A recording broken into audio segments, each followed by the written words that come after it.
Թուրք-ադրբեջանական արծիվն է օդում, հերթական անգամ Թուրքիայի ու Ադրբեջանի զինված ուժերի ստորաբաժանումները զորավարժությունների են դուրս եկել, այս անգամ պլանավորելու համատեղ օդային գործողությունները, ավարտվող ամսվա 3-րդ համատեղ վարժանքն է, սկզբում Հայր Ալիևի անունով էին դաշտ եկել, հետո էլ թե իրենց եղբայրությունն անխախտ է, բացի այս մի քանի օր առաջ էլ ադրբեջանցի զինվորներն էին թռել Թուրքիա միջազգային զորավարժությունների մասնակցելու համար։ Դա երկարաժամկետ թուրք-ադրբեջանական ռազմական եւ ռազմաքաղաքական համագործակցության դրսեւորումն է։ Իրենք տարեկան կտրվածքով մինիմում 20 համատեղ զորավարժություն են անում։ Փաստացի ապրիլին թուրք-ադրբեջանական ռազմական համագործակցությունը ակտիվացել էր, ըստ մասնագետի այստեղ պատահականություններ չկան։ Իրականում համատեղ զորավարժությունները ուղղակի որ իրենք տարածաշրջանում գործում են միասնաբար եւ իրենց բոլոր քայլերը համաձայնեցնում են եւ այն բոլոր միֆերը թե իբրև գիտեք Ադրբեջանը թույլ չի տալիս Թուրքիային սահման բացել Հայաստանի հետ եւ այլն, դրանք հեքիաթներ են, իրենք գործում են շատ սինխրոնիզացված, շատ հստակ, շարունակելով տարբեր մեթոդներով, տարբեր միջոցներով ճնշում գործադրել Հայաստանի Հանրապետության վրա, բայց առհասարակ իրենց քայլերի մեծամասնությունը բավականին սինխրոնիզացված է։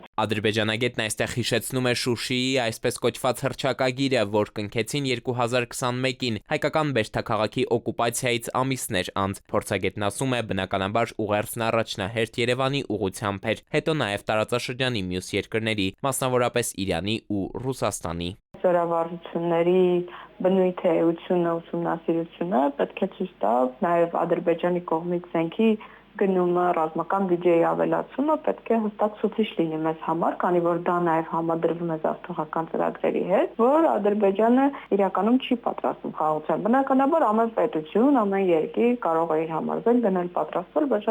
բոլորը շատ լավ հասկանում են, թե դա ում է ուղղված, ինչի դեմ է ուղղված եւ այլն։ Աշխարհի բաց աչքին հարևան հայերի հետ իբր խաղաղություն խաղացող Ալիևը մատը ձգանից այդպես էլ չի հանում։ Դեռ մի բան էլ ռազմական նոր համագործակցությունների քննարկումների մեջ է։ Հիմա Չեխիայից նոր սերնդի ուսումնական ինքնաթիռ են առաջարկում։ Ադրբեջանն էլ, որ եվրոպական այս երկրի հետ ռազմական առևտրաշրջանառության մեջ է, արդեն բանակցում է նույնիսկ համատեղ ռազմաարդյունաբերական նախագծերի շուրջ։ Իդեպ այս մասին հայտարարվել է Գաբալայում, ադրբեջանական այն նույն քաղաքում, որտեղ հյուրընկալել էին պատասխանայցով հանդիպման գնացած հայ փորձագետներին։ Էդուարդ Պողոսյան, ժամը լրատվական։